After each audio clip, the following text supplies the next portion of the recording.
Adelante, doctora Zamudio, ya están todos dentro. Perfecto.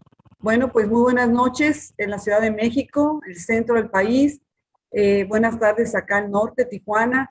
Y pues bienvenidos sean todos ustedes. Continuamos con el programa de Educación Médica Continua y Actualización en las altas especialidades. Estamos en el módulo de córnea y cirugía refractiva. Muchas gracias al presidente, al doctor Enrique Grau, por el gran apoyo que hemos recibido. Y por supuesto, el día de hoy tenemos invitados de lujo como siempre. Y nuestro coordinador el día de hoy, pues es el doctor Alberto Haber. Doctor, bienvenido. Actualmente es el adscrito al servicio de córnea y cirugía refractiva del Instituto de Oftalmología Fundación Conde de Valenciana. Y pues continuamos. El día de hoy es nuestra sexta sesión del módulo de córnea, son 8 pláticas, ahora es nuestra sexta, y también damos las gracias a la doctora Pincus, Denise Pincus, que también es parte del programa del módulo de córnea. Bueno, pues bienvenidos sean todos ustedes y gracias por estar en esa sesión. Adelante, doctor Alberto. Sí, bueno, pues buenas noches a todos, doctora Irma Zamudio, doctora Pincus, muchas gracias por la invitación. Antes que nada, quiero decirles que es un placer poder estar con ustedes compartiendo estas pláticas de estos temas que son, pues, tan actuales, que son de utilidad prácticamente en el día a día de nuestra consulta. Y tenemos el agrado de presentar al doctor Jesús Lozano Cárdenas. Él es cirujano oftalmólogo, fellowship en córnea y segmento anterior del Prasad Eye Institute y director del Concept Vision Center. Doctor Jesús, le dejo la palabra.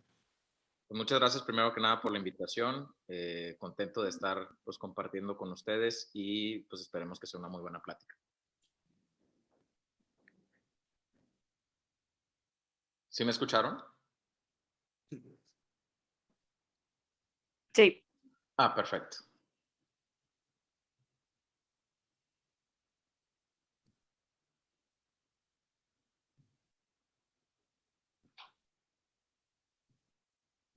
Ahí el que no escucho es el doctor Haber. Ahí está, perfecto.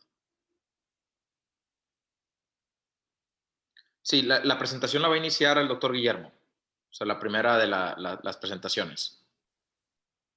¿La primera presentación es de Guillermo? Así es. Yo empiezo, Javier. Ok, Guillermo. Mira, el doctor Guillermo García La Rosa, él es egresado del Instituto de Oftalmología Conde de Valenciana, alta especialidad en córnea y cirugía refractiva. Él es profesor de la cátedra del programa de residencias en oftalmología del Tecnológico de Monterrey. Actualmente ejerce su práctica en el Instituto de Oftalmología y Ciencias Visuales del Hospital Zambrano Elion en Monterrey, Nuevo León. Entonces, pues adelante con tu presentación, Guillermo.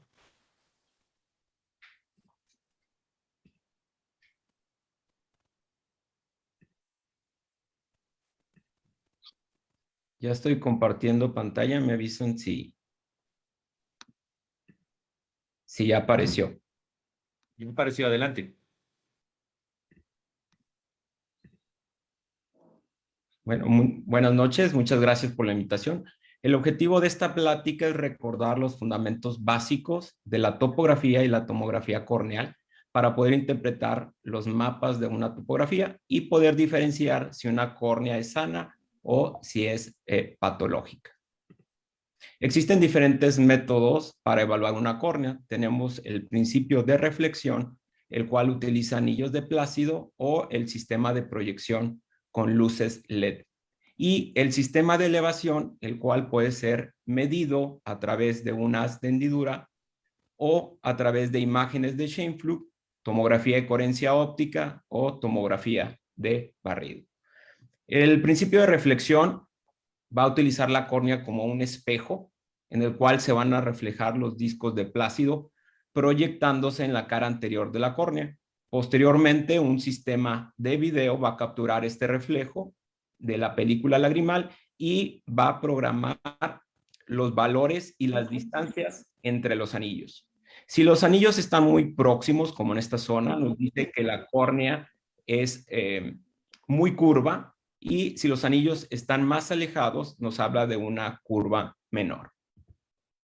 El principio de elevación por haz de hendidura va a utilizar la córnea como una pantalla en lo cual se van a proyectar 20 hendiduras nasales y 20 hendiduras temporales, que al juntarlas nos permite obtener información de la cara anterior de la córnea, de la cara posterior, así como la paquimetría, que va a ser la diferencia entre estas dos caras.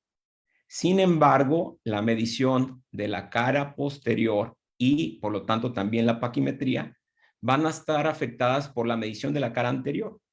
Esto, al tener también un número limitado de puntos, puede hacer que algunas mediciones no sean tan precisas comparadas contra otros equipos. Por último, tenemos el principio de Schoenflug, en el cual vamos a tener un aumento máximo de la profundidad de foco con una mínima distorsión al colocar un objeto en forma oblicua. ¿Qué significa esto? Que si aumentamos la profundidad de foco, podemos ver en forma nítida varios objetos a diferentes distancias, como observamos en esta fotografía. Si no utilizamos ese principio, se llegan a ver distorsionadas y no enfocadas los extremos, como en estas fotografías. El sistema Pentacam va a utilizar una cámara giratoria de Schoenflug, generando imágenes en tercera dimensión, lo cual va a permitir reconstruir con gran exactitud el segmento anterior, tanto la cara anterior y posterior de la córnea, así como calcular su grosor punto por punto, obteniendo una información más precisa.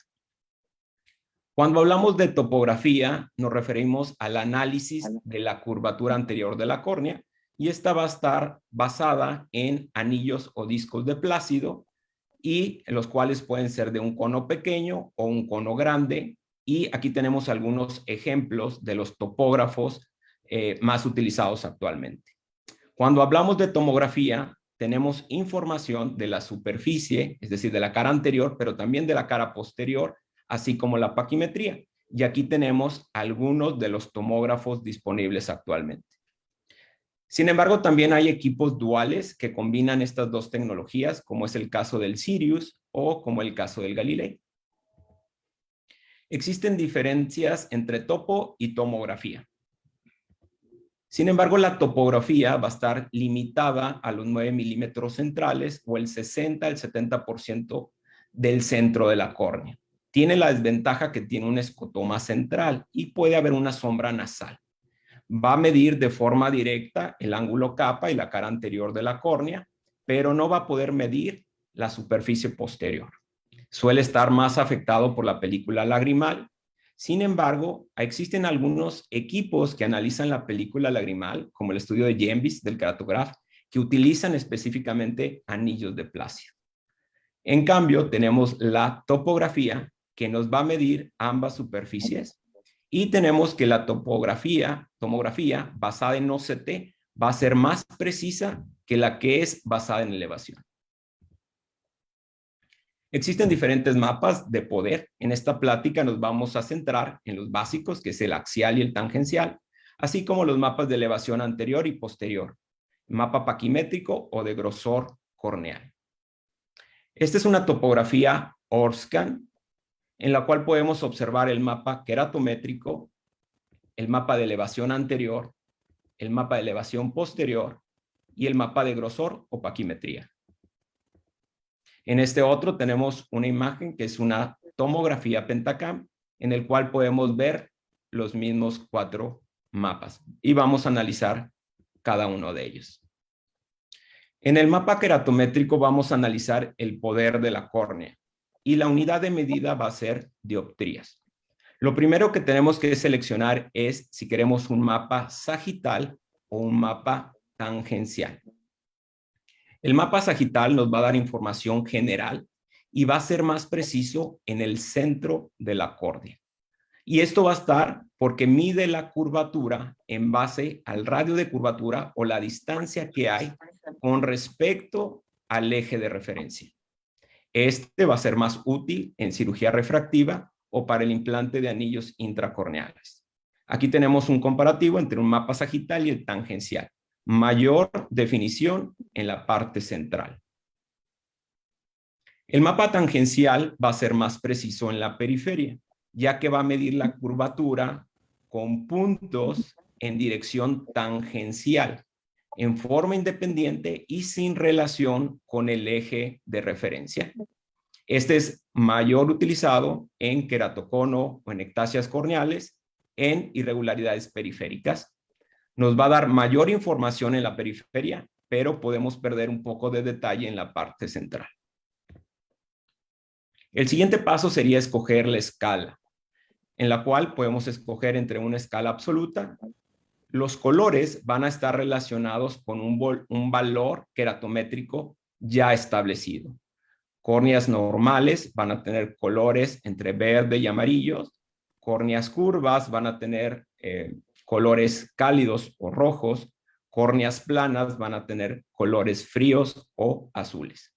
Va a utilizar la misma relación color-curvatura, por lo cual va a permitir comparar dos mapas en forma directa, útil para valorar estabilidad o progresión. La otra escala es la relativa, la cual va a utilizar saltos menores, lo que va a proporcionar mayor detalle e información. Sin embargo, a veces puede dar información de más. En la escala relativa es importante comparar los valores primero, posteriormente los colores. Aquí podemos ver un ejemplo de una escala relativa en la parte superior de una topografía Orscan, en la parte inferior una tomografía Pentacam, en la cual si cambiamos los saltos, 2 dioptrías, 1.5 o 1, cambia completamente los detalles. Sin embargo, conserva el mismo poder en dioptrías. Esto significa que saltos grandes podemos perder cierta información y saltos pequeños puede darnos información de más. Este mapa aparenta más curvo de lo que realmente es. En el mapa queratométrico se deben analizar el patrón, es decir, la forma, en este caso es un moño astigmático. Debemos analizar la simetría, simétrico o asimétrico, si comparamos la porción superior con la porción inferior en forma y en queratometrías. El eje, si estamos en contra o si estamos a favor. Y la ortogonalidad, que es un concepto que voy a explicar un poquito más adelante. Entonces, en el mapa queratométrico vamos a ver este patrón, pero este patrón se va a generar de la suma de la asfericidad y de la toricidad. ¿Qué significa esto? Que cuando tenemos córneas planas, por ejemplo, en la periferia de la córnea, que tenemos córneas de 40, vamos a tener un radio de curvatura mayor. Cuando tenemos córneas más curvas o el centro de la córnea, vamos a tener un radio de curvatura menor. Los patrones van a estar divididos en 4 grupos. El primer grupo van a estar los patrones simétricos. Tenemos el patrón redondo, que lo encontramos en miopía, el patrón oval, que lo encontramos en astigmatismos bajos, o el moño astigmático simétrico irregular en astigmatismos mayores. Estos patrones pueden ser normales si la queratometría máxima se encuentra por debajo de 47.2 dioptrías, o puede ser sospechoso, mayor a esta, o alto riesgo cuando superan las 50 dioptrías. En los mapas asimétricos podemos encontrar un incurvamiento superior, un moño astigmático con un incurvamiento superior, y si medimos la relación superior-inferior, esta debe ser menor de 2.5. En incurvamientos inferiores o moños astigmáticos asimétricos a expensas de un incurvamiento inferior, la relación superior e inferior también debe ser menor de 1.5. Se considera que hay una pérdida de la ortogonalidad si trazamos una línea media que pasa por la mitad del moño y lo comparamos con la parte superior. La distancia entre estas dos líneas, medida en grados, debe ser menor a 21 grados. Puede presentarse la pérdida de la ortogonalidad en moños simétricos, como es este caso, o en moños asimétricos. Existen algunos patrones especiales como alas de mariposa, tenazas de cangrejo, muy frecuente encontrado en degeneración marginal pelúcida, patrón de D vertical o irregulares, y estos patrones son de alto riesgo para ectasia. Otros patrones a considerar son el moldeamiento o un incurvamiento localizado secundario al uso de lentes de contacto. pacientes operados podemos encontrar ablación hipermetrópica o ablación miópica, y alteraciones en el ojo seco nos pueden dar estos patrones, ya sea por ojo seco o por un exceso del menisco lagrimal. Hablamos de enantomorfismo o imagen en espejo cuando valoramos la similitud entre ambos ojos. Entonces, la queratometría máxima debe ser menor a 1 dioptría si comparamos ambos ojos. Prácticamente se pueden comparar cualquier mapa para valorar si existe una simetría o asimetría. Existen diferentes valores que han destacado algunos estudios, sobre todo en la topografía Orscan, en la cual nos permiten saber si una córnea es sana o presenta un riesgo moderado o alto de ectasia. Para esto es importante medir la queratometría central, la relación de superior-inferior, el diferencial, la ortogonalidad y la diferencia de la queratometría máxima entre ambos ojos. No son valores absolutos, sino que se tienen que correlacionar con los otros mapas y con la clínica. Para analizar los patrones es muy importante conocer la calidad de la toma del estudio, ya que existen desplazamientos importantes, ángulos capas grandes, estudios mal tomados que pueden generar falsos positivos o falsos negativos. Este es un ejemplo donde se ve un claro desplazamiento hacia abajo. Sin embargo, en algunos otros casos puede ser sutiles o pasar desapercibidos y producir cambios en los resultados. Vamos a hablar ahora de mapas de elevación. Y cuando hablamos de elevación tenemos que utilizar la medida de micras. Para hablar de elevación necesitamos utilizar una superficie de referencia, como cuando utilizamos el término por arriba o por debajo del nivel del mar. En la córnea, la superficie de referencia puede ser una esfera, puede ser un elipsoide o puede ser una elipsoide tórica. La más utilizada va a ser la esfera de mejor acoplamiento. Esta esfera puede ser flotante o no flotante. Referimos a flotante cuando la córnea puede pasar esa esfera tratando de coincidir la mayor cantidad de puntos. Esto nos va a permitir que podamos tener valores positivos y valores negativos. Si la córnea está por arriba de la esfera de mejor acoplamiento, vamos a tener valores positivos y colores cálidos.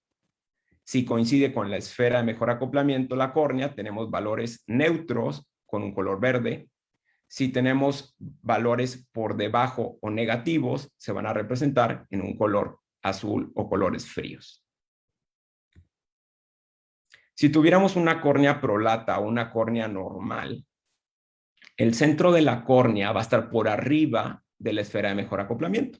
Esto se va a traducir en un patrón de isla central, pero con valores bajos, rodeada de un mar anular. Y esto es porque la córnea va a estar por debajo, en esta zona, de la esfera de mejor acoplamiento y posteriormente en la periferia se puede presentar una elevación. En una córnea con queratocono, la córnea va a estar más alejada de la esfera de mejor acoplamiento. Por lo tanto, se va a producir una isla central, pero los valores van a ser mayores y los colores van a ser más intensos. Cuando tenemos una córnea tórica, se hace coincidir el meridiano más curvo, línea roja, con el meridiano más plano, línea azul. Entonces, el meridiano más curvo, esta línea roja,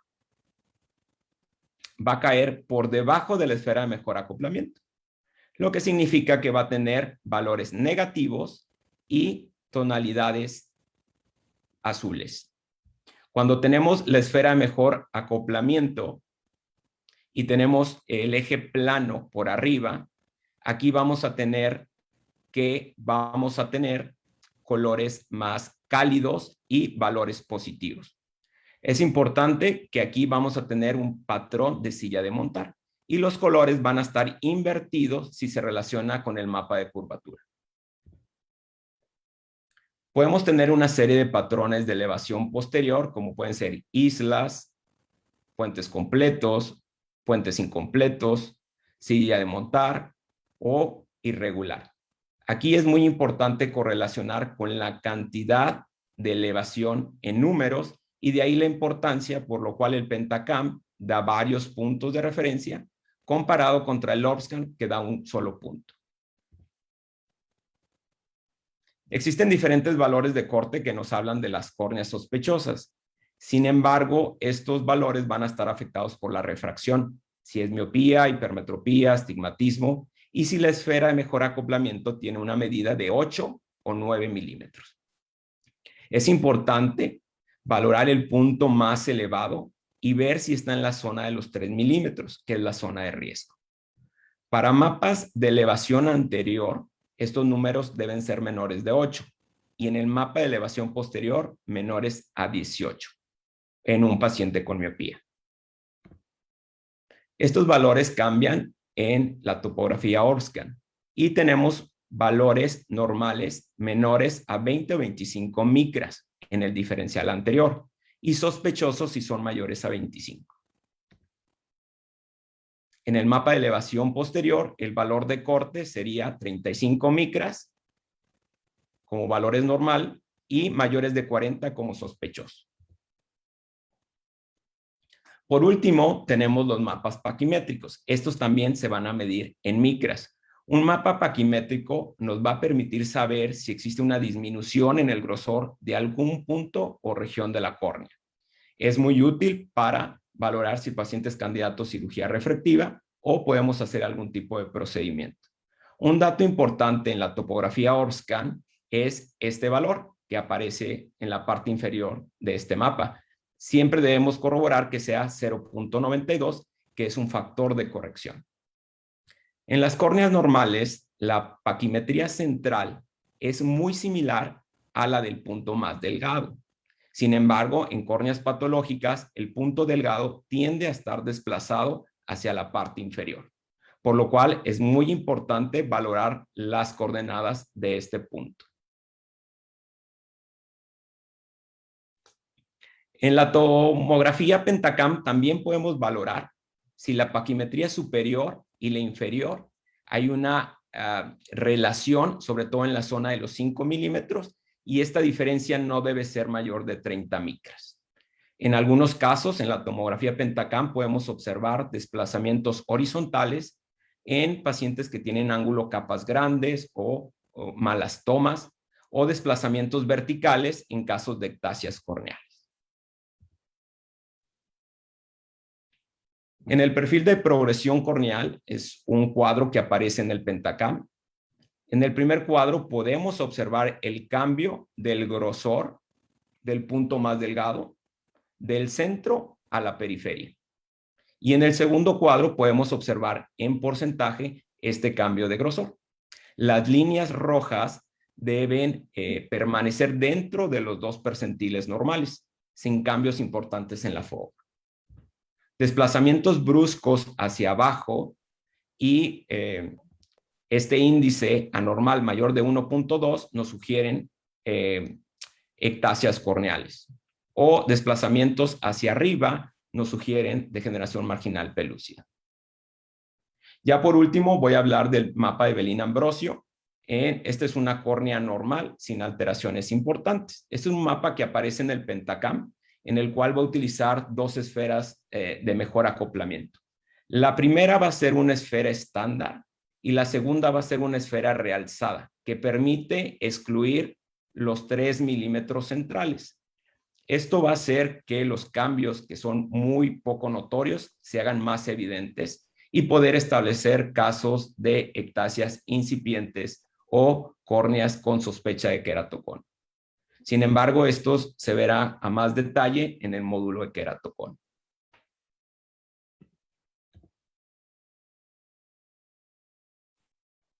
Muy bien, Guillermo. Muchas gracias por gracias. ajustarte al tiempo. Me parece que fue una excelente presentación. Es difícil en tan poco tiempo dar todos los principios y los fundamentos de la topografía corneal, pero creo que lo has hecho excelentemente bien. Ahora le dejo la palabra al doctor Jesús Lozano con su tema tamizaje en cirugía refractiva. Adelante, doctor Jesús. Sí, vamos a ver para ver si se ve la presentación de la manera adecuada. Ahí alcanzan a ver la presentación, ¿correcto? Bien. Muy, muy bien. Entonces, pues para iniciar con la presentación, soy el doctor Jesús Lozano Cárdenas. Muchos de los tópicos que voy a manejar en la presentación, pues se medio complementan con lo que estaba diciendo Guillermo. La parte más importante en el tamizaje de un paciente, y yo creo que es algo que no aprendemos mucho cuando estamos en nuestra formación, es que es básico el saber a qué paciente operar. Y dentro de ese paciente o del tamizaje que le vamos a realizar, es la selección de cuál es el candidato ideal para hacer el procedimiento. Entonces, el paciente, generalmente, ahorita en nuestra práctica, el paciente viene ya muy informado, viene ya leído, ya sabe cuáles son las técnicas, a veces dice, quiero Smile, quiero Femtolasic porque leí que era la mejor técnica. Entonces, es importante tomarse el tiempo para decirle a los pacientes los beneficios de cada cirugía y a cuál tipo de cirugía es el paciente más candidato o le puede ir mejor con ese tipo de cirugía. Es importante mencionarle los objetivos de la cirugía. Una cirugía refractiva, una cirugía para dejar de usar lentes, tiene un periodo de vida. Eventualmente el ojo va a seguir su proceso de evolución natural y de envejecimiento, va a llegar a una etapa de la presbicia donde va a requerir otra vez de lentes, va a llegar a una etapa en una formación de catarata, donde va a poder seguir con cambios refractivos y va a necesitar un procedimiento a futuro. Porque muchos de los pacientes lo que dicen ahora es voy a necesitar otra operación o ¿cuánto me va a durar la operación? Entonces es importante mencionar todas esas expectativas del paciente, además de los riesgos importantes en la cirugía. Mencionar cuáles son las posibles complicaciones y que hay manera de resolverlas. La mayor parte, la cirugía refractiva es una cirugía muy segura cuando se elige un candidato topográfico y por graduación, pero hay ciertos riesgos en base a que han ido disminuyendo también con las nuevas técnicas, pero que a final de cuentas es un procedimiento. Entonces, explicar bien al paciente sobre estos riesgos y sobre que si se va a necesitar o si no se puede completar una cirugía, cuál es el tiempo de espera para hacer ese tratamiento. Algo que también es muy importante en la selección del paciente es que en la práctica o en la clínica en la que estemos laborando, tener al personal capacitado para poder brindar información al paciente, sobre todo en el primer contacto. Algo que me ha tocado mucho y que me ha ayudado en mi práctica es, pues, mi asistente está prácticamente todo el tiempo conmigo en consulta, entonces ya más o menos se sabe lo que le explico a los pacientes, y eso desde la llamada. Al paciente agenda una consulta, ya se le informa que, por ejemplo, un dato de los lentes de contacto. ¿Para qué hacer una revisión si tienes un día de no uso de lente de contacto? Se le pide el tiempo adecuado de dejar de uso de lente de contacto. Y lo más importante, yo creo que me ha enseñado después de estar ya en la práctica de cirugía refractiva, es no prometer de más. Al paciente siempre darle pues lo que puede acceder por medio de una cirugía refractiva. Dentro de los antecedentes personales patológicos que vemos en el paciente, pues es preguntar por una historia clínica completa, medicamentos que esté tomando, que esto voy a ahondar un poquito más adelante en contraindicaciones, entonces no me voy a detener mucho en esta parte. Antecedentes oftalmológicos, otra parte importante es que preguntan los pacientes es ¿cuándo es la edad ideal para operarte? Y siempre les comento a mis pacientes, no hay una edad ideal, la edad no importa, es a partir de los 19 años, en mi caso así les comento a los pacientes, pero sobre todo cuando llegues a una estabilidad visual, como lo puedes conseguir a esa edad, como lo puedes conseguir más tarde en la vida. Entonces esa estabilidad refractiva la vemos cuando hay un cambio menor a 0.5 en un año de revisiones. El uso de lente de contacto, como lo mencionaba, suspenderlo por lo menos 2 semanas en caso de lente blando e idealmente 1 mes en caso de lente rígido. Y todavía cuando tomas topografías y ves que hay ciertas alteraciones en la topografía, te puedes esperar más, porque me ha tocado con lentes de contacto que se tardan en estabilizarse 1 mes porque tienen el corneal warpage del lente de contacto. Una cosa importante es valorar su máxima capacidad visual antes de la cirugía. Si el paciente presenta una ambliopía o es un paciente que tiene, pues que no son candidatos tan ideales, pero que al final de cuentas algunos se les hace cirugía refractiva en un astigmatismo hipermetrópico, ver si realmente alcanzan el 20/20 nítido o cuál es su máxima capacidad visual, que eso es lo que le vamos a ofrecer en la cirugía refractiva. Preguntar muy bien por cirugías oculares previas y antecedentes de virus herpes simple, que aunque no es una contraindicación absoluta, pues hay que checar que no tenga ninguna alteración relacionado a esto y que sabemos que debemos de dar pues, tanto el tratamiento profiláctico si pensamos en realizar algún tipo de cirugía refractiva en este tipo de pacientes. Después de esto sigue una exploración oftalmológica completa, un examen normal donde se revisa todo segmento anterior, donde se revisa cristalino, donde se revisa retina. Todos los pacientes conviene hacerlos bajo ciclopegia, pues para checar la graduación real y ver que no esté acomodando y no hacer sorpresas refractivas pues futuras. Ojo seco, otra de las cosas importantes en la valoración, digo, ya sabemos las pruebas, un tiempo de ruptura especial que sea mayor a 10 segundos es lo ideal, y osmolaridad en los casos de que tengan accesibilidad a esta tecnología.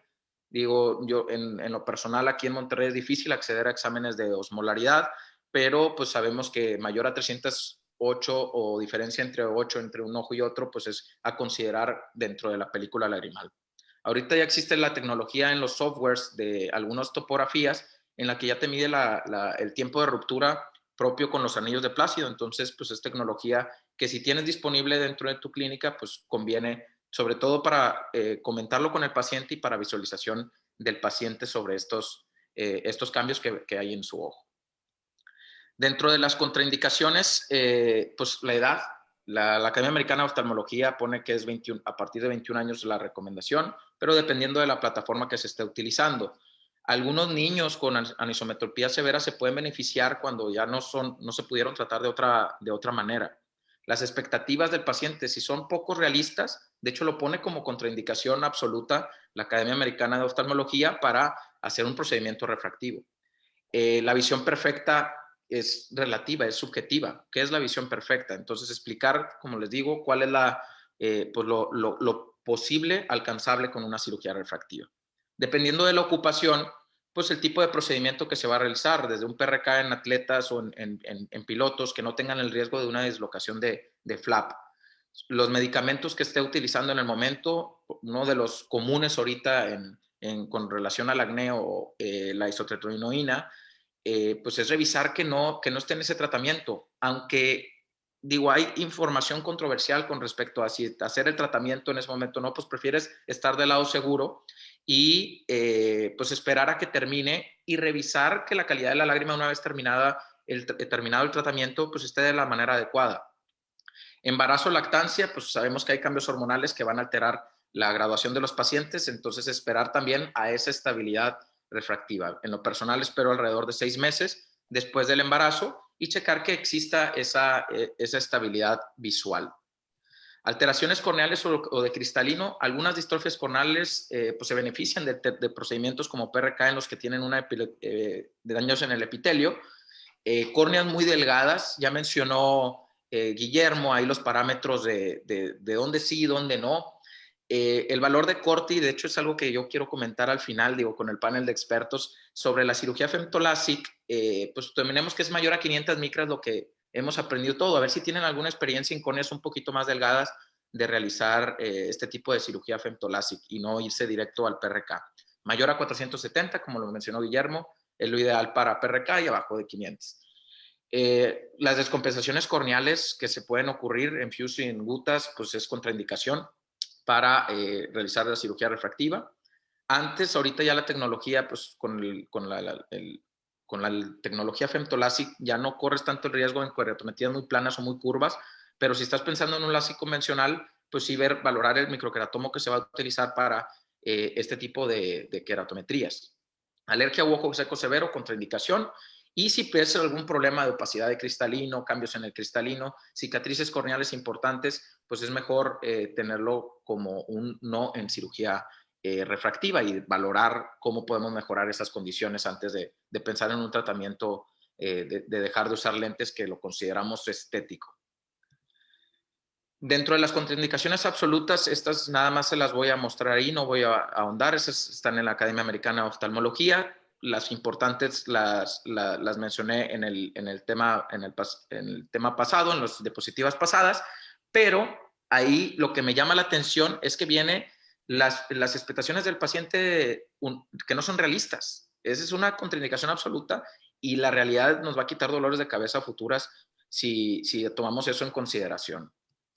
Dentro de las relativas, también ya mencioné algunos, pues es tener en control básicamente el ojo que esté lo más estable. Aunque tenga el paciente glaucoma, pues que esté sobre su control. Tomar la anamnesis correcta de todas las condiciones oculares para no tener sorpresas después de la cirugía refractiva. En cuanto a los tipos de tratamiento que se tienen ahorita disponibles en el mercado, ya la tecnología, yo utilizo personalmente mucho el de Alcon para hacer cirugía refractiva, y ese ya es automáticamente pues por Wavefront. Entonces, para la decisión de un tratamiento guiado por Wavefront, pues tienes que tener también el equipo completo para poder realizar este tipo de tratamiento, y básicamente se recomienda en pacientes que tengan aberraciones de alto orden importantes y que no alcancen una visión de 20/20 con una refracción. Entonces, en ese tipo de pacientes consideraríamos no hacer un tratamiento Wavefront Optimize, o en pacientes que tengan retratamientos, o sea, que sea otra vez un retoque de LASIK. Muchos recomiendan ya la topografía guiada para el tratamiento, pero también si el paciente adquiere una agudeza visual de 20/20 con poner la refracción y ves una topografía regular, pues se puede realizar sin problema, y el paciente es con la calidad de visión que tenía con sus lentes, pues es lo que le puedes ofrecer con un tratamiento Wavefront Optimize. Entonces, eso es mucho a consideración dependiendo de la tecnología que puedas tener alrededor de tu centro. En cuanto ya a la topografía Pentacam, muchos de los valores, como lo mencionaba ya pues Guillermo, pusieron ahí los valores normales o anormales. También en los casos clínicos vamos a tomar esos o retomar esos valores. Entonces me voy a ir un poquito rápido. Ahorita con el Pentacam ya nos da algunos reportes que ayudan mucho para hacer unos análisis rápidos de la córnea en general, como está. Por ejemplo, el que les presento en pantalla, pues es un fast screening y ya te dice pues los valores importantes, que si hay algún dato de alarma o alguien que se salga de la media, de la desviación estándar. La más importante de todos y la madre, pues es la topografía axial, y en esta es donde se ven los cambios importantes y la consideración de hacer una cirugía refractiva o no. Este es el que en lo personal tomo más en consideración. Los valores de elevación anterior mayores a 12 o de posterior de 18, como lo mencionaba también Guillermo,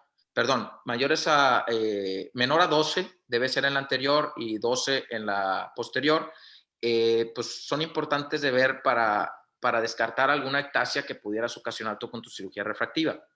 En el mapa de Belin Ambrosio, de eso toma muchos de estos factores ya y te los da desmenuzados y te los da en semáforo para una más fácil visualización y para hacer un screening pues más preciso de todos estos parámetros. Más adelante, como quiera, lo revisaremos en los casos clínicos. Yo otro de los que analizo es la topografía refractiva, donde vienen todos los valores y los índices que pues hay que ver que no estén alterados. Cosa importante en todos estos valores es cuando tienen los pacientes astigmatismo alto, puede haber unos valores alterados, sobre todo en las asimetrías, que no necesariamente hablan de una córnea patológica. Entonces es bien importante toda la exploración que realizaste previa en el ojo de todos los segmentos, una retinoscopía, que es algo que yo acostumbro a hacer en los pacientes, por lo menos cuando están dilatados, para ver que vea el reflejo bien. Digo, te tomas 10 segundos, pasas el reflejo, no vas a sacar graduación, pero ves que tengo un reflejo que no presente sospecha de algo en la córnea. Dentro de los valores del índice del Pentacam, digo, ya te los da con número rojo cuando están alterados, y pues estos son básicamente los importantes que veíamos ahí en el patrón refractivo, que pues los tenemos ahí disponibles en el estudio, ya vienen con sus valores normales, nada más a tener a consideración por si algo de los valores ya está alterado, pues corroborar con toda la clínica de lo que hayamos visto en los pacientes. Los datos sugestivos de queratocono, que va a ser otro tema también más adelante, pero que ahorita es importante ver en el mapa axial, sobre todo en Pentacam, que es por lo que considero que deberíamos de hacer para cirugía refractiva, para ver la valoración posterior. Lo más importante es la diferencia superior e inferior, que no sea mayor a 1.2, siendo el curvo el inferior. Como lo mencionaba Guillermo, cambian un poco los parámetros superiores y no es un índice que realmente nos hable de una ectasia no superior más que todo el inferior.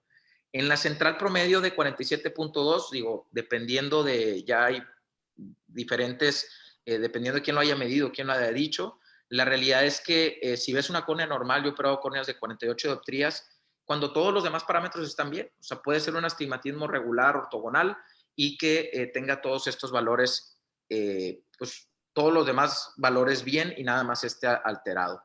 El valor de la paquimetría centro contra la periferia de 100 micras, el punto más delgado debe coincidir con su punto más curvo y más elevado de la paquimetría, y pues ver todos los índices del Pentacam y la diferencia de poder total entre un ojo y otro. Hay que ver, por eso que mencionaba Guillermo, qué tanta simetría hay entre un ojo y otro, que es un valor importante también a considerar.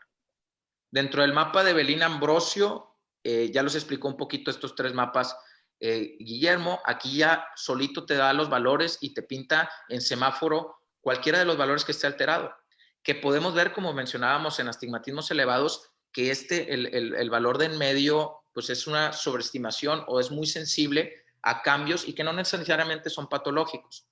Nos habla de las bad Ds o las D malas, de los valores que están aquí en la parte inferior derecha, que esos también son como tipo semáforo.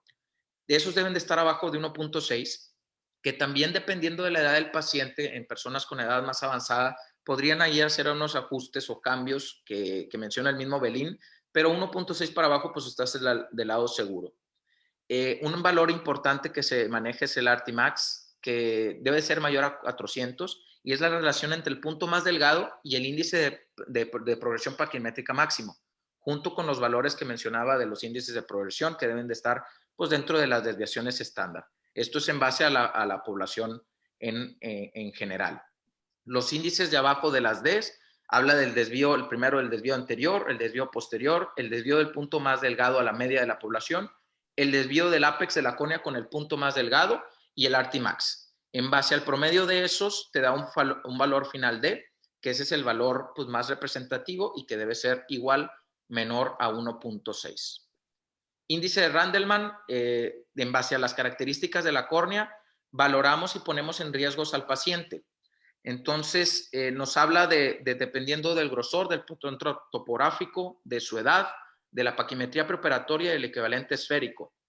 Ya ahorita existen más tecnologías, bueno, nos dan el índice de Randleman, en el que de 0 a 2 es sin problema la cirugía refractiva, un riesgo moderado y que recomiendan hacer consentimiento informado cuando es de 3 o mayor de 4, de plano no realizar cirugía refractiva. Como les decía, ya existen otras tecnologías, ya patrones de ablación mayor a 8 dioptrías, aunque hay casos, pues ya tenemos la tecnología ICL si son los pacientes candidatos en los que se puede ofrecer algo donde no corras el riesgo innecesario de hacer un patrón de ablación de mayor a 100 micras o de tener una gradación muy elevada en la que trates.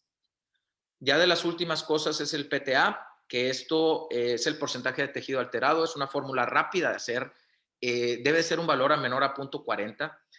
Cada láser y cada excimer tiene sus valores dependiendo de micras de tejido consumido. Entonces es importante que en la plataforma que lo vayas a realizar conozcas bien cuánto tejido consume. En lo personal del Alcon, yo sé que en una zona de 6.5 me consume 15 micras, y si lo bajo a 6, consume alrededor de 13 en un promedio. Como quiera te lo arroja los valores en el láser. Pero damos el grosor del flap, que en la tecnología femtora se lo podemos hacer más delgado y hace más candidato a algunos pacientes, y adicionas la zona de ablación entre la paquimetría más delgada. Si te da menor a 0.40, es un paciente candidato a cirugía refractiva. Habla que un índice de error de 5% en falsos negativos y positivos, entonces es algo muy a tomar en cuenta y que también no quita mucho en la práctica. Por último, la técnica quirúrgica, pues depende de las características del paciente. PRK, Femtolasic, Smile o ICL. Pensar ya más en tecnología de ICL de implantes en pacientes que estemos dudando de una topografía o graduaciones elevadas. Y pues muchas gracias por la presentación. Ahorita pasamos ya a los casos clínicos. Pues muchas gracias, doctor Cárdenas. Una excelente presentación. Igual difícil presentar tanta información en tan poco tiempo. Y a continuación le vamos a pedir a la doctora Yunuen Pajés, egresada de oftalmología de la Universidad Autónoma de Nuevo León, alta especial en segmento anterior, córnea y refractiva en el Instituto Codet, y actualmente ejerce ella su práctica privada en el Instituto Vidaurri de Ojos. Le dejo la palabra, doctora. Hola, buenas noches. No sé si me escuchan bien. Muy bien. Perfecto. Primero que nada, agradecer a la doctora Irma Zamudio, a la doctora Denise Pincus por la invitación. Y pues vamos a empezar a compartir pantalla.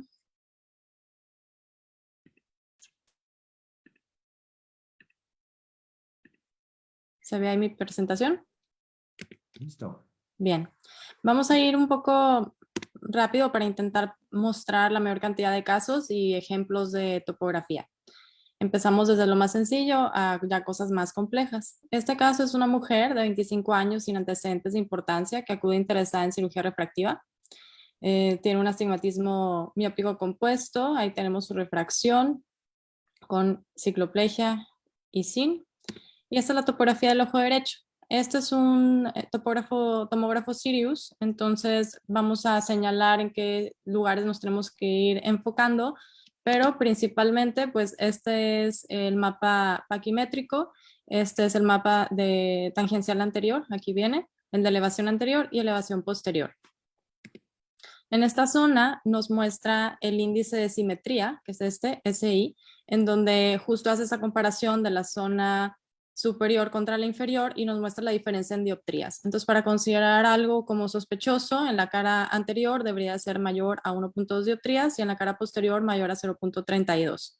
Lo que viene acá abajo es el valor de la elevación. KV es keratoconus vertex y nos está midiendo la parte pues, más elevada de la cara anterior y de la cara posterior. No hay algún punto de corte establecido que diga la compañía, pero algunos artículos han sugerido 7 micras para el anterior y 12 micras para el posterior para ir sospechando. Otra zona de interés es el punto más delgado, 498 micras, y la R, que nos dice el radio de dónde está ubicado este punto en relación al centro de la córnea, que eso es algo que también se muestra en el Pentacam, pero en otra presentación. Aquí, pues en general todo se ve bastante normal, salvo que es una córnea un poco delgada.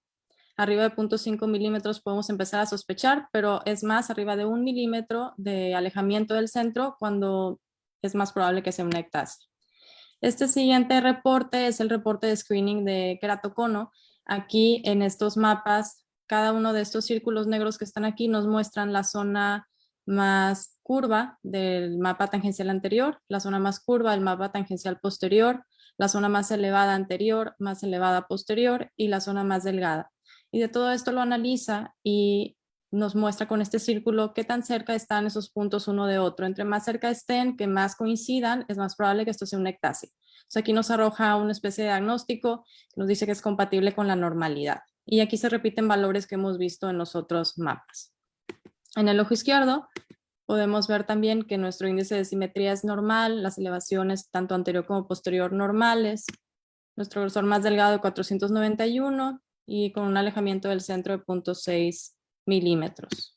El reporte de screening de keratocono dentro de la normalidad, una zona muy amplia en donde se distribuyen estos puntos de interés, con lo que podemos concluir que pues, es un caso normal, que tiene córneas delgadas y se podría sugerir realizar una PRK.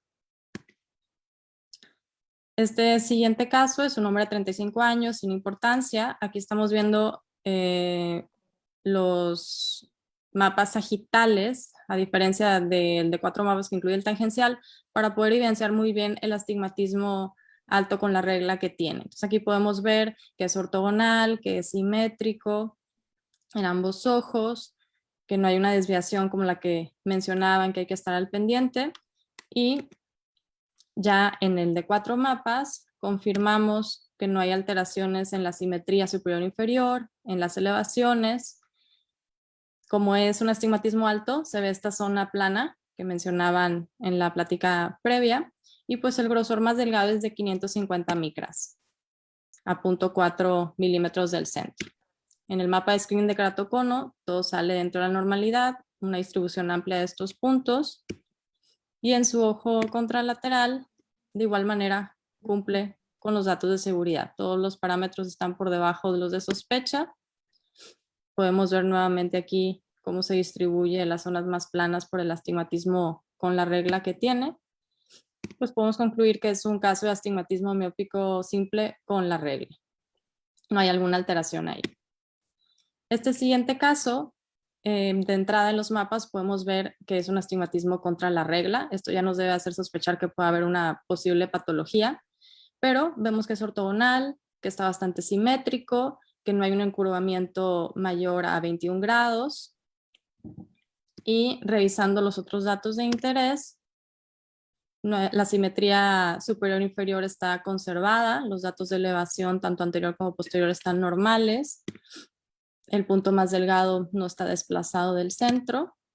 Y algo interesante a recalcar, aprovechando, es que siempre que comparemos el astigmatismo corneal contra el astigmatismo refractivo, en los casos que son contra la regla, el corneal va a ser menor que el refractivo, porque la cara posterior de la córnea va a aumentar el astigmatismo contra la regla y por eso refractivamente el paciente va a tener más astigmatismo que lo que muestra la topografía. Esto es importante tener en cuenta en el caso de calcular lentes tóricos para cirugía de catarata. El mapa de screening de queratocono es muy importante en este caso contra la regla, sin embargo todo nos sale dentro de la normalidad.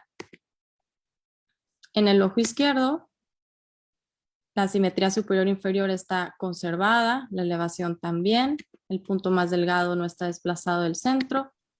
También podemos confirmar esta regla de que el astigmatismo topográfico es menor que el refractivo, al ser un astigmatismo contra la regla.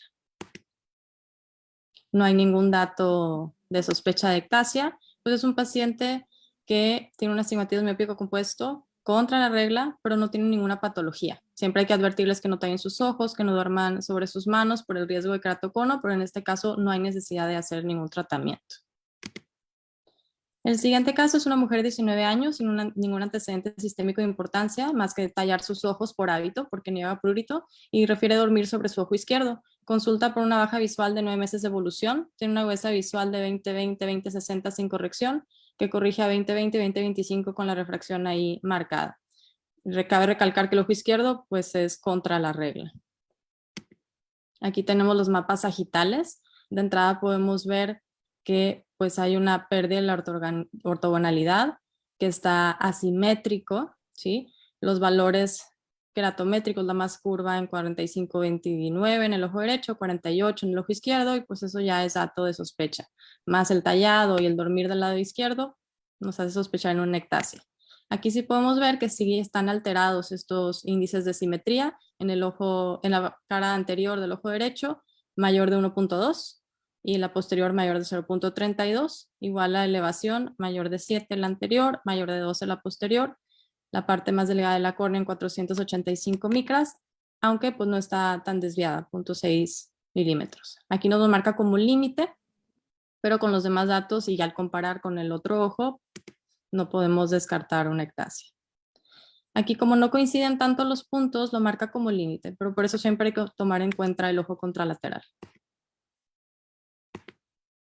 Aquí en el ojo izquierdo, de nuevo vemos una asimetría muy importante comparando superior e inferior, las elevaciones fuera de lo normal. Aquí sí está en un centímetro el más delgado, 1 milímetro el más delgado, y en el screening de queratocono, como coinciden más estos puntos, ya nos los pone como compatible queratocono y además nos reporta el RMS, que es la media cuadrática de las aberraciones. Al tener tanta irregularidad corneal, pues hay más aberraciones y es lo que toma en cuenta también este sistema para sugerir que es una ectasia. Con estos datos tenemos ya el diagnóstico de queratocono. Sin embargo, aquí hay que tener algunas consideraciones. De entrada de su primer consulta, de su primer mapa, sí la edad es un factor de riesgo, pero el crosslinking de inmediato no sería lo ideal porque podría empeorar su agudeza visual. Hay que recordar que la esfera es muy baja, solo 0.50 dioptrías de miopía, entonces el crosslinking aplana la córnea, podría dejarla con hipermetropía y que su visión sin corrección sea peor. Lo ideal sería repetir este estudio en 4 o 6 meses, documentar esa progresión para justificar realmente una intervención y de entrada cambiar los hábitos de tallar y su posición a dormir para que eso no progrese. Este siguiente caso es de una mujer de 42 años que se operó hace 19 años de LASIK y consulta por una baja visual progresiva de 4 años de evolución. Su capacidad visual pues está alterada. Tenemos estos mapas pues altamente sospechosos de ectasia, pérdida de ortogonalidad, astigmatismo contra la regla. Pues vamos a ver cada ojo por separado. En el ojo derecho podemos ver que hay mucha diferencia superior e inferior, 8.47 dioptrías, tanto anterior como posterior. Punto más delgado en 505, en punto 8, que está sospechoso. Y en el mapa de screening de keratocono, casi todos los puntos coinciden en el mismo lugar. Por eso es que nos lo pone como altamente sospechoso. En el ojo izquierdo, de igual forma, mucha asimetría, la elevación de la cara posterior muy alta, 102. El punto más delgado desplazado 1.6 milímetros, o sea, bastante desplazado. Y en el screening de keratocono, todos estos puntos de interés coinciden. Con esto y el antecedente de cirugía LASIK, pues podemos concluir que tiene una ectasia postcirugía refractiva. Igual hay que investigar en esos pacientes hábitos de tallado, hábitos al dormir, porque normalmente por eso algo cambia en esos últimos años que hace que empiece esa ectasia. Este siguiente caso es de una mujer de 46 años que no tiene ningún antecedente de importancia, que talla con frecuencia sus ojos y acude a consulta por una baja visual progresiva de 1 mes de evolución. El ojo izquierdo con la visión en cuentadedos, con un astigmatismo mixto. Y vamos a ver sus mapas. Este es un anterior, que es el tomógrafo y OCT de segmento anterior de Heidelberg. Igual están acomodados los mapas como paquimetría, tangencial anterior y elevación anterior y posterior. Y pues aquí podemos ver este patrón en pinza de cangrejo bastante característico. Dentro de las imágenes o datos numéricos que tenemos aquí, el punto más delgado está en 529 micras, pero muy desplazado. Aquí en la Y a 3.5 milímetros, o sea, bastante desplazado del centro. Este es el ojo izquierdo, pues muy simétrica la alteración aquí en pinza de cangrejo. Igual el punto más delgado, 418 a 3.87 milímetros del centro. Y pues aprovechando que es el anterior, tenemos aquí una imagen de esta córnea con lo característico de esta patología, que es que el punto más curvo se encuentre por encima del punto más delgado. Y pues ya esto nos integra un diagnóstico de degeneración marginal pelúcida. Este siguiente caso es de un hombre de 16 años, también con tallado ocular frecuente, una pobre capacidad visual con gafas o con el subjetivo, un astigmatismo y miopía bastante altos. Y este sí es un pentacam. Aquí podemos revisar la keratometría más plana, más curva, la promedio. Es bastante central, entonces no hay una diferencia tan grande superior-inferior. Y podemos ver que el punto más delgado, 418, tampoco se encuentra muy desplazado del centro por este tipo de keratocono que pues es muy central. En el display de Evelina Ambrosio nos muestra obviamente todo fuera de lo normal, por eso en este semáforo nos pone en rojo, una elevación posterior bastante alta, 116 micras, anterior en 54. En su ojo izquierdo, que no está tan central, podemos ver que aunque la keratometría promedio no esté tan alta, aquí sí hay una diferencia superior-inferior de más de uno, bastante más de 1.2 dioptrías. Y el punto más delgado, 492, no está como quiera tan desplazado. Elevación posterior 47, la Big D también alterada. Por la edad de este paciente y el alto riesgo de progresión, pues sí se aconseja hacer un crosslinking, además de que beneficiaría al aplanar la córnea. Y se le hizo el crosslinking y tenemos aquí las topografías de 8 meses después. Aquí podemos comparar número a número, K1 63, K1 62, 69, 67. La promedio en 66 y acá en 64, o sea, disminuyó 2.3 dioptrías. Y pues obviamente el más delgado también se ve un poco disminuido, pero nada grave, es normal con el procedimiento. Y aquí la máxima de 82 a 77. O sea, bastante bien. Esto obviamente hay que estarlo siguiendo a través del tiempo por la edad, checar que no haya progresión a pesar del crosslinking y reforzar que no tallen sus ojos, que no duerman apoyados sobre ellos. Este es el ojo izquierdo, también una disminución de 2.3 dioptrías en la media y de 56.5 a 52.5 en la máxima. Y vamos a ver unos ejemplos de ojos posoperados de cirugía refractiva para poder reconocer estos patrones. Aquí se ve muy bien que hay una elevación en la periferia y más plana las queratometrías del centro. Revisamos que no haya ninguna asimetría que nos pueda hacer sospechar ectasia, una elevación posterior importante y todo eso está normal. Un grosor mínimo de 541. Ya el tomógrafo nos arroja esta impresión diagnóstica, pero pues con este tipo de ablación podemos suponer que es de miopía. Checamos el screening de ectasia, muy desplazados estos puntos, con lo que este paciente pues es solamente posoperado de miopía, no hay ninguna alteración. Este es su otro ojo, ninguna simetría, no hay datos de elevación alterada en la cara anterior ni posterior. Y el screening de ectasia también normal. Este es un caso de un paciente posoperado de LASIK hipermetrópico que se le realizó monovisión, por eso es que se ve tan diferente un ojo al otro. Este ojo que tiene mucho más curva la córnea central es el que está enfocado para cerca y ese es el que está para lejos.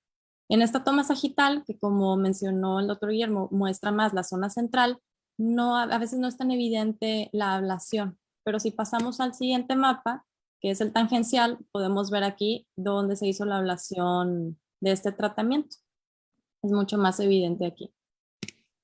No hay ninguna alteración de relevancia. Aquí sale un poco alterado la posterior, pero a veces pueden ser errores en la toma.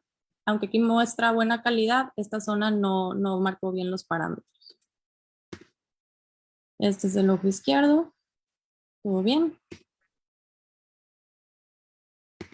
Y aquí tenemos otro caso similar, pero que tuvo un tratamiento de menor cantidad. El otro paciente tenía se le trató aproximadamente entre 4 o 5 dioptrías y en este caso como entre 1 o 2 dioptrías. Si no supiéramos que tiene ese antecedente, podríamos pensar que es una córnea normal, sin antecedente de cirugía, al menos en este mapa sagital anterior.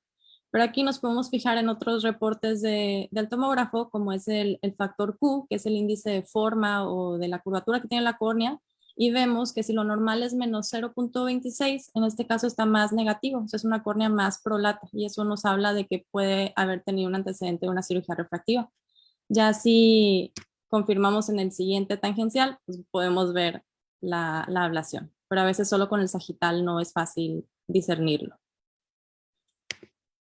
En este que tenía mucho menos hipermetropía, que probablemente debe haber sido como de 1.5, 1.7, pues no se nota tanto esa diferencia, pero ahí nos ayuda el factor Q.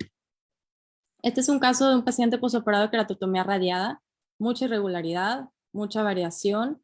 Iba para cirugía de catarata, pero ya usaba lentes de contacto esclerales. Ya sabía que los iba a seguir usando después de la cirugía de catarata.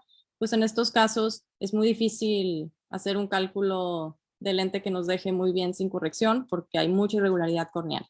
Podemos ver aquí en los anillos de Plácido que está muy irregular. De hecho, es muy difícil que saque los valores confiables. En el ojo izquierdo, hasta la calidad de la toma pues es bastante mala. Pues mucha irregularidad corneal. Pero no todos los casos de queratotomía radiada son así. Aquí tenemos otro caso en donde la córnea se ve bastante bien. Este era un paciente mayor de 60 años que estaba interesado ya en una cirugía facorrefractiva.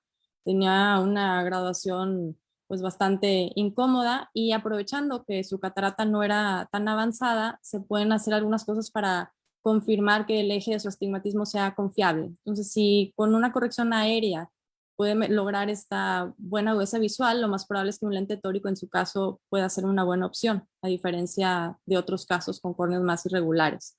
Vemos el cilindro corneal que reporta el tomógrafo, el análisis refractivo del Sirius, el labio del máster. Más o menos hay una coincidencia del astigmatismo en ambos ojos.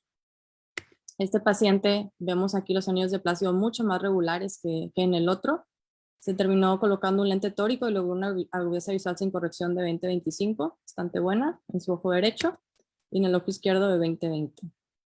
Entonces no hay que estigmatizar, no, aunque en la mayoría de los casos de radiada no sea una buena idea colocar lentes tóricos, va a haber excepciones que pueden verse beneficiados con esta tecnología también. Y para terminar, en los casos de pterigiones que estén involucrando mucho la córnea o que tengan una tracción importante, ayuda mucho hacer una topografía en los casos de que van a cirugía de catarata, porque esta gran diferencia, casi de 8 dioptrías de un lado a otro, nos puede alterar muchísimo el cálculo de lente. Aquí podemos ver los anillos de plácido muy distorsionados, el astigmatismo que predice el tomógrafo refractivo que va a tener este paciente. Y en su ojo izquierdo, nasal y temporal, una diferencia muy grande, desde 29.9 dioptrías hasta 53, mucha irregularidad. Entonces, estos casos hay que primero hacer la cirugía de pterigión, esperar 3 meses y así se puede lograr un mejor resultado. Y pues bueno, fue algo rápido, pero para tratar de mostrar más patologías. Muchas gracias. Muchas gracias, doctora. Excelentes casos clínicos. Me agradó mucho el que haya incorporado varias tecnologías, que no fuera un solo topógrafo, lo cual siempre se agradece, ¿no? En este tipo de pláticas, porque normalmente pues alguien se encasilla en una sola tecnología y eso pues no es lo más adecuado. Yo quisiera preguntarle, tenemos algunos minutos para hacer una discusión, a mí me gustaría preguntarle a los expertos, ¿cuál creen que sea ustedes la tecnología mínima necesaria para hacer cirugía refractiva? Siendo muy precisos con cirugía refractiva. ¿Alguno de ustedes, por ejemplo, haría cirugía refractiva con un topógrafo exclusivamente de superficie? Bueno, si puedo empezar yo primero. Yo creo que si bien en algún momento esa era la única tecnología disponible y no había otra forma de hacerlo, ahora con tantas opciones sí me parecería negligente no incluir un análisis de la córnea posterior antes de una cirugía refractiva. Totalmente. Guillermo, Jesús, ¿están de acuerdo? Sí, totalmente de acuerdo. De hecho, o sea, me ha llevado sorpresas. Ahorita ahí en la clínica tenemos un topógrafo Pentacam y pues prácticamente hacemos screening a todos los pacientes. O sea, ya es parte de mi consulta hacer una topografía corneal.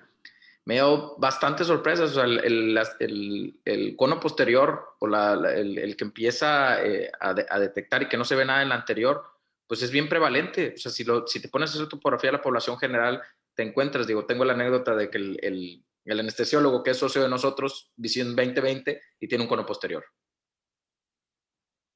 Ok. Entonces, sí, mínimo Pentacam, o digo, posterior. Por ejemplo, un topógrafo de superficie y una paquimetría ultrasónica, ¿harían cirugía refractiva con eso? ¿Solo va a apretarlo un poco? ¿Tampoco? Uy, qué fresas. Está bien, estoy completamente de acuerdo con ustedes, Estamos ¿no? cifrados. Hay que adoptar las nuevas tecnologías y yo creo que la palabra clave, usted la dijo, doctora, es negligente, ¿no? No utilizar las tecnologías con las que ya podemos contar, pues eso ya es una cuestión negligente. Yo quisiera preguntarles una cosa. Los parámetros de la topografía corneal, la gente pues que nos dedicamos a la córnea, sabemos que no hay recetas de cocina. ¿Cómo modifican ustedes su criterio en un paciente que tiene 21 años y en un paciente que tiene 30 y en un paciente que tiene 45? ¿Siguen tomando los mismos parámetros o cómo los modifican? Bueno, ¿Son más estrictos en un paciente más joven? ¿Son menos estrictos en un paciente arriba de 30 años? en lo personal, como comenté en el Belín Ambrosio, de hecho Belín dice, o sea, ya después de no es lo mismo tomarlo a los 20 años que a los 30 que a los 40. El 1.6 puede ser fluctuante de las bad Ds hasta 1.8 hasta 2. O sea, son valores que son cambiantes conforme la edad va avanzando la edad, tienen menos riesgo, la córnea ya está dura por acción del sol, entonces ya es mucho más seguro hacer cirugías refractivas y todos los demás valores. O sea, yo sí soy mucho más cauto en personas jóvenes. Por supuesto, y así es como tenemos que ser. ¿Hay algún parámetro que les llame mucho la atención en un paciente muy joven? Que especialmente vayan a buscar, que digan, este es un paciente muy joven y voy a buscar este parámetro. Por Bueno, ejemplo, yo siempre interrogo si hay tallado o sus posiciones al dormir, porque muchas veces toda la topografía puede estar normal, pero el factor de riesgo está en sus hábitos. Entonces hacemos una cirugía femtolásic o LASIK, incrementamos el factor de riesgo de ese paciente, no le aconsejamos o no le decimos nada sobre eso y ese paciente sigue con sus hábitos o sigue con sus posiciones y al rato llega con una ectasia. Entonces siempre hago mucho hincapié en eso desde antes de la cirugía. Me parece excelente comentario, doctora, sobre todo los ejes oblicuos, ¿no? También. Los ejes oblicuos en personas muy jóvenes, cuidado, ¿no? Porque hay que investigarlo. Y esto me lleva a la siguiente pregunta que quisiera hacerles. ¿En qué pacientes ustedes, en base a uno u otros parámetros que han encontrado, deciden mandar ese paciente a una revisión de a 6 meses o a un año para verificar estabilidad refractiva? Tratando de ser lo más puntuales posibles. En lo personal, en las que los mando así para estabilidad es cuando son usuarios de lente de contacto y veo una simetría. O sea, yo generalmente los espero 3 a 6 meses y me ha tocado que se normalizan las córneas, o sea, después del dejar de usar lente de contacto. ¿Le dejas del mismo tiempo un lente duro que uno blando? En la práctica tomo 2 semanas para lente blando y un mes para lente rígido, pero si veo la topografía todavía que algo que me llame la atención, me extiendo todavía más, hasta yo encontrar, digo, si realmente va a ser candidato. Pero sí me he encontrado que aún después de ese tiempo todavía puede haber alteraciones corneales por el uso de lente de contacto.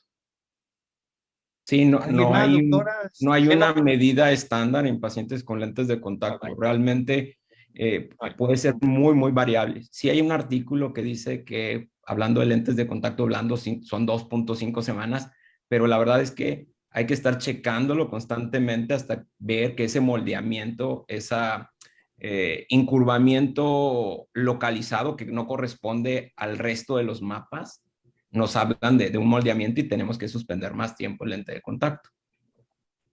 Sin embargo, el patrón de lente de contacto es bien conocido y los que contamos con una topografía podemos dilucidarlo prácticamente en ese instante, ¿no? Pero les preguntaba en específico a qué otros pacientes, vamos a decir, encontré esto en la topografía, tiene tales características clínicas mi paciente que le digo, vente en 6 meses y te vuelvo a revisar. Si se ve algún encurvamiento o pérdida de la ortogonalidad, aunque sea muy discreta y tienen factores de riesgo como las posiciones al dormir, el tallado, sí se le podría decir, ¿sabes qué? Puede ser que esto sea causado por tus hábitos, cambia esta situación, lubricante y repetimos topografía. Si eso se corrige, entonces puede ser que seas candidato. Muy bien. Yo me fijo mucho en los ejes y la ortogonalidad, ¿no? Eso para mí sí es muy, muy importante para estar checando y a veces pedir estabilidad 6 meses y volver a checar. Incluso a veces también repetir los estudios. Muchas veces el estudio está mal tomado y tenemos que repetir el estudio. Perfecto. Juan, y quiero preguntarles también algo que me llamó mucho la atención y que me agradó mucho, doctor Cárdenas, el hecho de la esquioscopía, ¿verdad? ¿Ustedes consideran que a todo paciente que se tiene que hacer cirugía refractiva se le tiene que hacer esquioscopía o con las super topografías que tenemos ahorita es suficiente? Yo creo que es muy importante hacerlo. Me he topado con muchas sorpresas de pacientes que están con una refracción terriblemente mal, acostumbrados a usar lentes de menos 2,75 y al hacer la esquiascopía sale +1. Entonces esos pacientes, si no se les está haciendo de rutina una refracción bajo ciclopegia, se nos puede escapar. Si todo lo está haciendo el optometrista y no lo estamos haciendo nosotros, puede ser que no lo detectemos. Además que hay datos muy sensibles como el reflejo en tijera que aunque sea muy sutil, de ahí nos puede surgir la sospecha, aunque la topografía esté aparentemente normal. ¿Estamos de acuerdo todos? Por escuela a todos. Sí, o sea, lo Por deberías supuesto, hacer tiempo a todos. a todos. Es lo más cercano, ¿no? Viéndolo desde un punto de vista, hacer un wavefront, ¿no? Nosotros podemos observar cómo entra la luz, cómo sale, cómo se está comportando, y se las voy a poner más difícil todavía.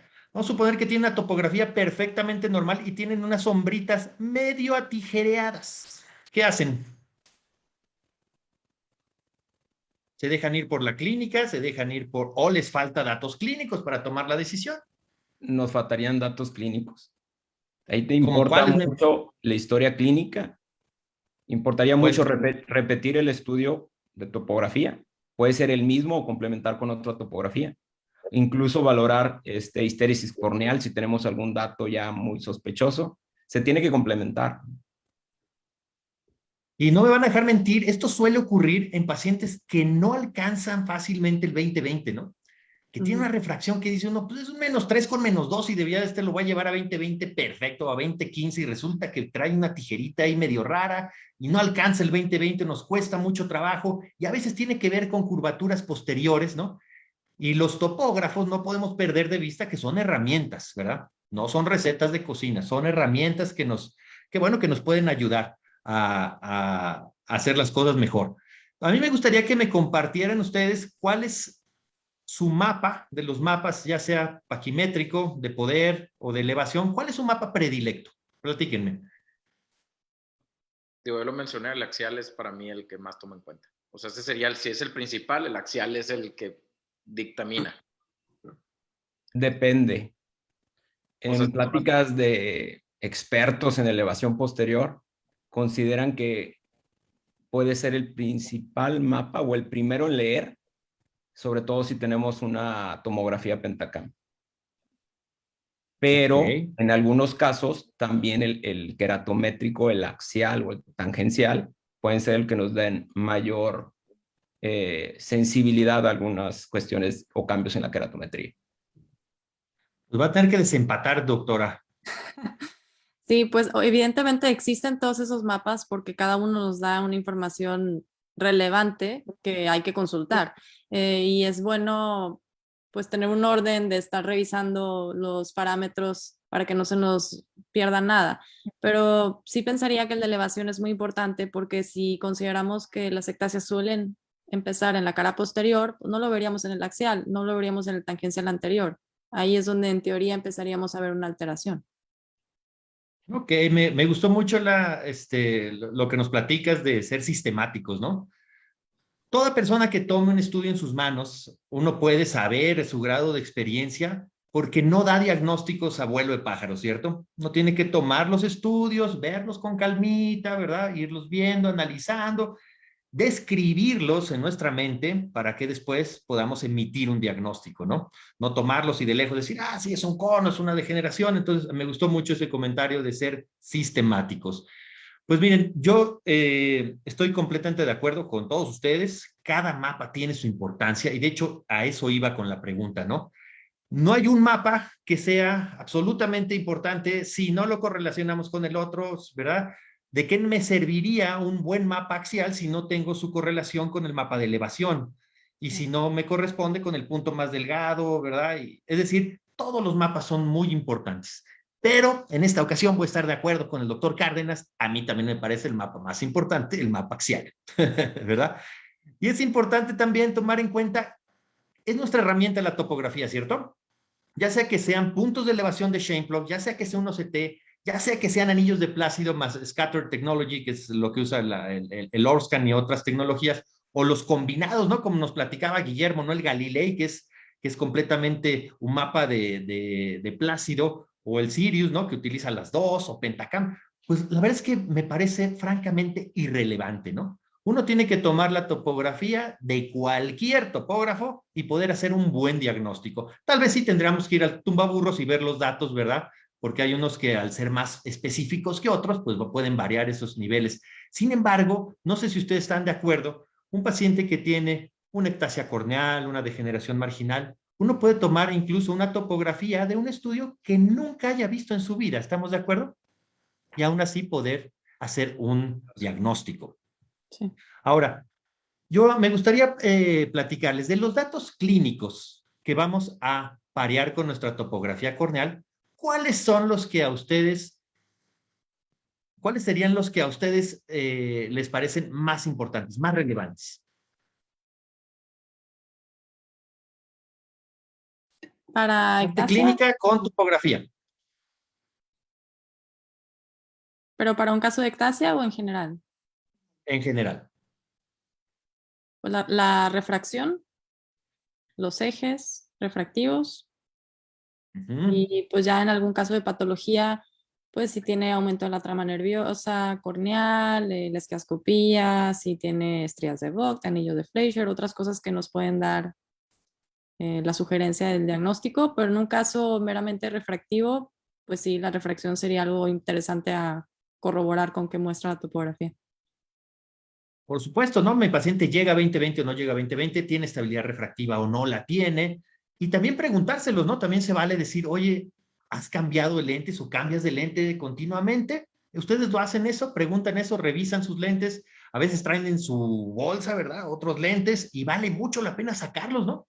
Y medirlos, ¿no? Oye, espérame tantito, pues traes unos lentes con una diferencia de 3 dioptrías y con 40 grados, ¿no? En el eje.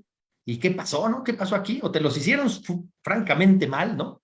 Pero de entrada ya casi estamos refiriendo a ese paciente a 6 meses. ¿Estamos de acuerdo? Claro. ¿O tú qué opinas, Memo? Sí, no, totalmente de acuerdo. Sí es muy importante revisar los lentes. Yo siempre reviso sobre todo los pacientes que van a ser candidatos a cirugía refractiva para ver cuál es la graduación que tenía antes, ¿no? Para ver estabilidad, para ver si se puede proceder en ese momento a cirugía refractiva o hay que esperar. Bien, ¿y qué pasa con aquellos pacientes donde en la topografía me aparece un eje y clínicamente me aparece otro? ¿A cuál le hago caso? Platíquenme. ¿Qué le van a poner en el láser? Aquí lo que tenemos que hacer es si confiamos en la esquiascopía, ¿no? El eje topográfico, sobre todo de algunos, puede estar afectado por el astigmatismo posterior, puede estar afectado por el astigmatismo interno, ¿sí? Entonces puede haber muchas variables del eje. Obviamente tenemos que tener precaución si hay una variación de más de 10 grados entre estas tomas o entre los ejes, pero ahí prácticamente la esquiascopía es lo más importante. Sí, también la posición ¿Estás del de acuerdo? paciente en el estudio, si estaba la cabeza un poco inclinada, puede salir un eje que no es el correcto, y si nosotros no hicimos personalmente el estudio, nos va a quedar más esa duda, a que si nosotros nos refractamos, tenemos más certeza de que estaba más alineado. De ahí en lo personal lo que yo hago es repetir el estudio, como lo mencionaban, o sea, revisar en 2 tomas que el eje haya sido de la manera correcta. Y segundo, tratar de llevar mi eje el refractivo y el subjetivo a mi eje topográfico y ver si así alcanzo una buena agudeza visual. O sea, tratar de corroborar más con la relación al eje topográfico, o sea, lo más que se pueda, y ver cómo se comporta la agudeza visual en ese paciente. Digo, es algo que tomo en cuenta. ¿Se acuerdan que nos presentó el doctor Cárdenas los criterios de Randleman, ¿no? Algo nada más que me gustaría así como que recalcar es que todo paciente que se opere de cualquier cosa lleva un consentimiento informado, ¿no? Sí. Y en el cuadro Randleman nos dice, bueno, cuando ya es en el grado 2, ¿verdad? En el tipo 2, ahí pues hay un consentimiento informado. Pues el consentimiento informado va siempre, ¿no? Absolutamente en todos los casos. Así sea tu abuelita y así sea de Terigión, ¿no? Todos los casos llevan su consentimiento, pues es una cuestión médico-legal que no podemos dejar nunca de lado, ¿verdad? Y, y bueno, no sé, estamos casi sobre el tiempo, no sé si les gustaría platicar un poquito sobre, a mí me gustaría, como hay mucha gente joven que nos está escuchando, mucha gente que está en formación, que nos explicaran cuándo deciden pasar de una cirugía lamelar, como es un femtolásic, a una cirugía de superficie. ¿Con qué parámetros topográficos dices, este paciente yo me siento más cómodo haciendo una cirugía de superficie que haciendo un corte o un femtolásic o haciendo un SMILE? Los 2 valores que yo tomo en cuenta, pues es el grosor corneal, como lo mencionábamos, abajo de 500 micros prefiero ya hacer un tratamiento tipo PRK o trans-PRK, y en cuestión de cortes, yo realizo prácticamente ahorita, como la tecnología está disponible aquí en Monterrey, pues el femtoláser es pues, mucho más seguridad en lo que respecta a mí, o sea, quito la cosa del microqueratomo. Entonces, eso de las curvaturas, pues ya no lo tomo tanto en cuenta, porque ya voy a hacer pues, tecnología femtoláser, entonces ya no, me quito un factor de riesgo y me da más tranquilidad y me deja dormir más tranquilo. Pero ahí es donde yo también quería, nada más, si pudieran complementar el panel de expertos, en si toman el 500 como medida de corte. O sea, si tienen un paciente de 495, 490, que lo corroboraron en 2 estudios, en 2 topografías diferentes, ¿podrían hacer un flap delgado de femtoláser o se van directo a PRK? Es una muy buena pregunta, doctor Cárdenas. Sin embargo, yo creo que nosotros como una disciplina mental debemos de tener puntos de corte. No hay cifras absolutas porque no hay números mágicos, pero yo sí como una disciplina tengo abajo de 500, se acabó cirugía lamelar y hago pura superficie. A lo que yo los quería llevar es, le hacen cirugía PRK a un paciente que tenga asimetría importante, pérdida de la ortogonalidad, paciente que no pasa de 20-40, ¿a ese paciente le hacen PRK? No, yo creo que cuando ya hay una alteración evidente, que nos hace sospechar alguna otra patología que nos obligaría a repetir el estudio, el PRK no es como la excusa para los casos que no están perfectos, sino Exactamente. Entonces, prácticamente Exactamente. Nuestros parámetros siguen siendo los mismos, ¿no? el paciente es candidato o no es candidato invariablemente de la técnica. La técnica a veces sí puede estar un poquito modificada por la cantidad de graduación, pero sí es muy importante establecer si el paciente es candidato o no es candidato y no buscar el parámetro que nos permita llegar a la cirugía, ¿sí? Entonces yo estoy totalmente de acuerdo. Me parece excelente tu comentario, Guillermo. Es decir, no estamos utilizando cirugía refractiva de superficie para aquellas córneas que son anómalas, ¿cierto? Estamos utilizando cirugía refractiva de superficie con parámetros muy, muy precisos. El paciente tiene que seguir teniendo estabilidad refractiva, tiene que tener la edad adecuada, ¿verdad? Y además tiene que tener un mapa de superficie ortogonal, simétrico, los mapas de elevación tienen que coincidir, no pasarse de sus rangos, y tal vez el único factor que me obligaría sería, como lo dijo el doctor Jesús, el grosor corneal, ¿no? Todo está perfecto, pero es una córnea un poco más delgada, bueno, puedo optar por hacer una cirugía de superficie, ¿verdad? Pues no sé si quisieran agregar algo más, ya estamos prácticamente sobre el tiempo. Doctor Javier, si me permite, yo tengo una pregunta para los panelistas y también para usted. Por ¿Qué supuesto. actitud toman ante un paciente joven interesado en cirugía refractiva con topografías dentro de parámetros normales, pero astigmatismo contra la regla, tanto refractiva como topográficamente? ¿Qué es lo que hacen? ¿Edad? 30 años. Sin Bueno, problema. pongamos dos casos, alguien de 23 y alguien de 30 años, por ejemplo. Misma topografía, misma refracción, astigmatismo contra la regla, astigmatismo miópico compuesto, que la única alteración que podemos observar, o sea, elevaciones normales, solamente es el moño astigmático contra la regla y su refracción contra la regla. ¿Toman alguna consideración especial? ¿No lo operan, lo vigilan, le hacen PRK, le hacen LASIK? Cantidad de graduación. Cantidad Miópico compuesto. menos 3 esfera con menos 1.50 a 90 grados. ¿Estabilidad refractiva? Es la primera vez que viene a consulta. Ok. ¿Y sus lentes? ¿Trae Sus unos lentes de lentes hace... tienen, sí, tiene 1 año y medio con ellos y los medimos y es una refracción muy similar a la que estamos teniendo en este momento. Estabilidad. ¿Corrige a 20/20? Y corrige a 20/20. ¿Y es enantomórfico sus mapas? Sí. ¿Son mapas en espejo o uno está así y el otro está...? Son en espejo, son en espejo. A los 23 años, con todos esos datos, yo procedería sin ningún problema. con PRK o con LASIK. Con cirugía láser. Porque miren, bueno, algo que yo tomo en cuenta es que podemos tener una córnea curva y eso no es sinónimo de queratocornea, ¿estamos de acuerdo? Sí. Vamos a tener un astigmatismo contra la regla y eso no necesariamente se trata de una ectasia en evolución, ¿verdad?